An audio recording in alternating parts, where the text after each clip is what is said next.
सभी को मेरा प्यार भरा नमस्ते। उम्मीद करती हूँ आप सब बहुत अच्छे होंगे। और जैसा कि हम सभी जानते हैं, आज है वट सावित्री की पूजा। पूरे हिंदुस्तान में, पूरे देश में, पूरे दुनिया में ये चीज मशहूर है कि किस तरीके से सावित्री अपने पति सत्यवान के प्राण यमराज जी से वापस लेके आ गई थी। आज भी मिसालें दी जाती है उस कहानी की। तो उसी कहानी को मैं कम शब्दों में लेके आई हूँ आप सभी के लिए। उम्मीद करती हूँ सबको पसंद आएगी। और जितने भी लोग चैनल पे नए हैं तो प्लीज़ चैनल को सब्सक्राइब कर दीजिए, और वीडियो अच्छी लगे तो शेयर करना ना भूलें। एक बार भद्र देश के राजा अश्वपति, जिनके पास कोई संतान नहीं होती, शादी को उनके कई साल हो जाते हैं, कोई संतान नहीं होती। फिर वो बहुत सारे यज्ञ जप तप करते हैं। 18 साल बाद जाके उनके पुत्री पैदा होती है उनके घर में, जिसका नाम वो रखते हैं सावित्री। धीरे धीरे समय बीतता जाता है, सावित्री बड़ी हो जाती है, शादी के लायक हो जाती है। तो शादी के लिए सावित्री से विवाह के लिए अश्वपति को कोई अच्छा सा लड़का नहीं मिलता। वो बहुत ही चिंतित होने लगते हैं कि बेटी के लिए कोई भी अच्छा वर नहीं मिल रहा है।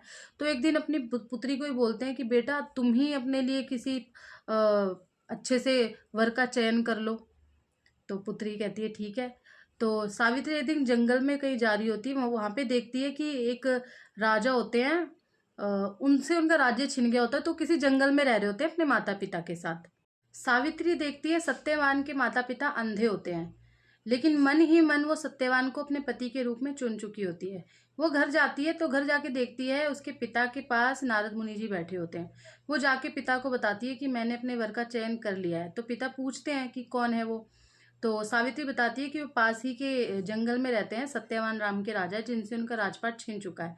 मैं उन्हीं से विवाह करूंगी। नारद मुनि जी उनकी बातों को सुन रहे होते हैं। ये बात सुन के नारद मुनि जी मना कर देते हैं कि नहीं सावित्री, तुम मुझसे शादी नहीं कर सकती। तो सावित्री के पिता पूछते हैं क्यों। तो नारद मुनि जी कहते हैं कि सत्यवान अल्पायु है, शादी के 1 साल बाद ही उनकी मृत्यु हो जाएगी। ये बात सुन के राजा बहुत चिंतित हो जाते हैं। वो सावित्री को मना कर देते हैं कि तुम मुझसे शादी नहीं कर सकती। लेकिन सावित्री अपनी जिद पे अड़ जाती है कि मैं विवाह करूंगी तो उन्हीं से करूंगी, अन्यथा मैं शादी नहीं करूंगी। सावित्री की जिद के आगे पिता को हारना पड़ता है और वो सावित्री की शादी सत्यवान से करवा देते हैं। सावित्री अपने ससुराल चली जाती है। धीरे धीरे समय बीतता जाता है। सावित्री अपने सास ससुर की सेवा करती है बहुत अच्छे से। लेकिन जैसे ही 1 साल शादी को होने वाला होता है, सावित्री को चिंता होने लगती है। उसे नारद मुनि जी की बात याद आने लगती है। शादी के 1 साल होने से 3 दिन पहले वो भगवान से प्रार्थना करने लगती है, भगवान की पूजा करने लगती है, व्रत करने लगती है, ताकि वो मुसीबत टल जाए जो उसके पति के ऊपर आने वाली है। लेकिन ऐसा नहीं होता। उसका पति जंगल में हर रोज की तरह लकड़ी काटने जाता है। जैसे ही सत्यवान लकड़ी काटने के लिए पेड़ पे चढ़ता है, उसको चक्कर आने लगते हैं, उनके सर में दर्द होने लगता है और वो पेड़ से गिर जाता है। सावित्री आती है, सत्यवान का सर अपनी गोद में रख लेती है और भगवान से प्रार्थना करने लगती है।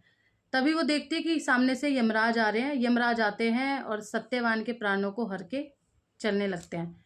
सावित्री कुछ नहीं बोलती, वो पीछे पीछे यमराज जी के चलने लगती है। तो यमराज बोलते हैं कि देवी, तुम ये तो विधि का विधान है और इसे हम नहीं टाल सकते, इसके प्राणों को तो हमें लेके ही जाना होगा।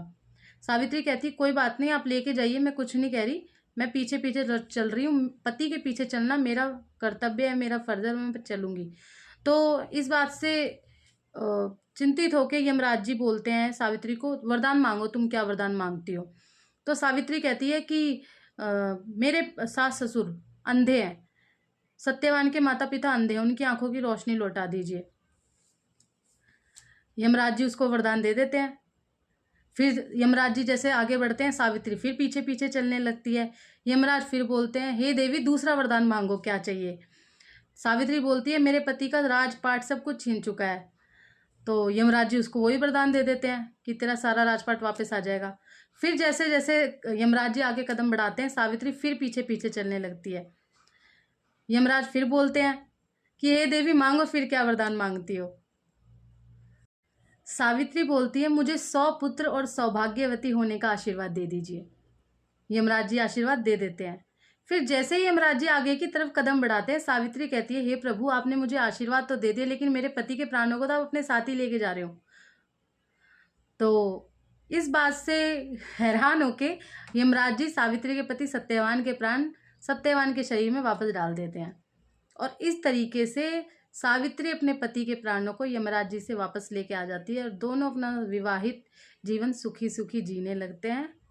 और इसी दिन के अवसर पर आज के दिन व्रत सावित्री की पूजा की जाती है। सुहागिनें अपने पति की लंबी उम्र के लिए व्रत करती हैं, वट वृक्ष की पूजा करती हैं, कच्चा सूत बांधा जाता है।